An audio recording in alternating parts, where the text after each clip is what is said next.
ya. Nah, Baik. yang menarik adalah kita ingin dongkrak sedikit ya. Sekarang bulan Desember ya, udah masuk bulan Desember.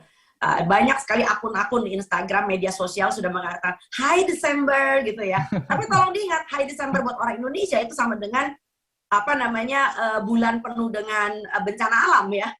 Ya, baru saja kita mendengar bahwa saya sungguh prihatin dengan meledaknya Erupsi Gunung meletusnya Semeru ya Gunung dok ya? Semeru. Ya, jadi aduh ini benar-benar bukan main ya. Jadi itu mengagetkan kita semua yang kelihatannya di Jawa Timur tenang-tenang saja. Nah, Anda bisa bayangkan bahwa dalam keadaan stres ya. Nah, bisa dibayangkan nih. Kita dalam keadaan stres, dalam keadaan hiruk pikuk ya, belum lagi nanti di keluarga juga ada anak-anak kecil, perempuan hamil dan sebagainya. Mereka terpaksa harus pindah ke pengungsian gitu loh ya, turun dari lereng gunung. Ini bukan suatu hal yang menguntungkan.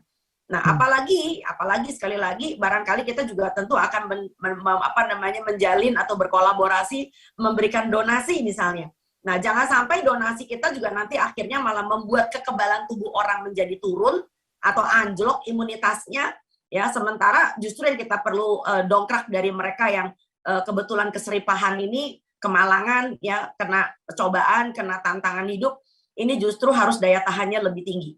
Silakan Mas Alvin. Baik, Dr. Tan, ini kan saat ini memang sebenarnya tantangan di masyarakat bukan hanya terkait serbuan varian baru dari COVID-19 Omicron ini ya dok ya, tapi juga memang di Indonesia ini sudah sejumlah peringatan dini dikeluarkan oleh BMKG ini juga terkait sejumlah siklon tropis yang akan terjadi di Indonesia dok ya, dan juga mungkin tadi juga ada bencana juga dok, ini untuk kondisi yang mungkin memang di Indonesia agak susah ya dok ya dengan kondisi alamnya ataupun dengan cuacanya. Ini kira-kira apa sih dok yang harus diperhatikan masyarakat dengan kondisi saat ini yang mungkin bisa disebut juga masih masa pancaroba ya dok ya? Ya, itu sebabnya kenapa jangan sampai terutama teman-teman kita yang saat ini sedang menghadapi cobaan di mana banyak sekali bencana alam dari banjir yang nggak kelar-kelar, lalu kemudian ada longsor, dan ini lagi ditambah dengan gunung meletus. Jadi jangan sampai lalu kemudian kita menggantungkan hidup kita kepada makanan-makanan instan. Ya barangkali ya nomor satu yang saya bilang tadi, 1 kali 24 jam pertama makanan instan oke lah ya, kita perlu menyambung nyawa kan ya.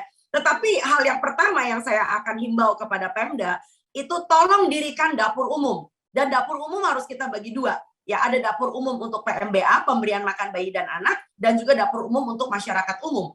Sebab PMBA itu tentu berbeda dengan si dapur umum. Tetapi ada samanya. Samanya apa? Bahan bakunya sama. Ya, cuman cara mengolahnya berbeda. Kebersihannya ada levelnya lebih tinggi pada dapur PMBA. Ya, dan betul-betul ditangani oleh orang-orang yang memang berpengalaman untuk pemberian makan bayi dan anak. Ini penting karena yang kita takutkan adalah kita juga mempunyai generasi yang masih cili-cili ini ya, anak-anak bayi, anak-anak SD yang belum divaksinasi. Tolong dipikirkan. Jadi jangan sampai lalu kemudian mereka menjadi korban yang akibat kita alpa. Kita senang-senang sebagai orang dewasa sudah vaksin, bahkan ada yang udah booster, tetapi kita lupa bahwa anak-anak TK dengan SD kita, bahkan bayi-bayi kita tuh belum divaksinasi. Ya, jadi ini penting banget bagaimana kita memperhatikan pola makan mereka sehari-hari. Silakan, Mas.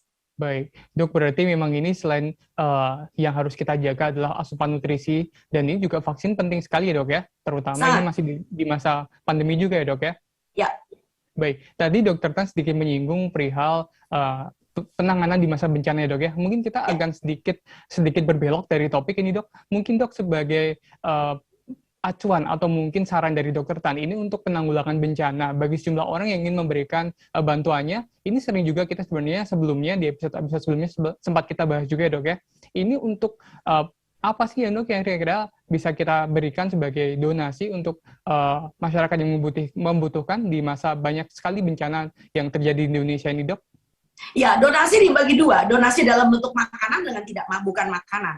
Dalam hal bukan makanan, saya rasa mereka akan butuh banget ya. Salah satunya adalah tentang air bersih, donasi air bersih. Banyak orang berpikir donasi itu hanya sekedar buat bertahan hidup dalam pengertian makan. Ya, tetapi daya tahan kekebalan tubuh itu juga apalagi ini ada bencana ditambah dengan corona ya, bencana ditambah COVID ya. Maka yang mereka butuhkan itu adalah tentang kebersihan. Jadi tolong diingat bahwa masalah kebersihan ini menjadi begitu krusial karena kekebalan tubuh kita juga bergantung dari, sekali lagi, pola hidup bersih dan sehat. Jadi kalau Anda ingin berdonasi, barangkali yang pertama adalah bagaimana caranya mengusahakan agar asupan air bersih itu selalu ada. Ya, karena kita juga menghadapi sekali lagi anak-anak gitu loh ya. Dan yang kedua tentu saja adalah tentang makanan. Ya, bicara tentang makanan tentu saja jangan cuma berpikir yang penting saya udah donasi gitu loh ya, daripada saya punya perasaan bersalah. Jadi donasi Anda itu akhirnya berputar-putar pada sembako. Ya, atau makanan-makanan instan yang menurut Anda ya memang kalau di stok tidak mudah basi. Aku bisa paham itu ya. Terima kasih sudah nonton. Jangan lupa like, subscribe, dan share ya.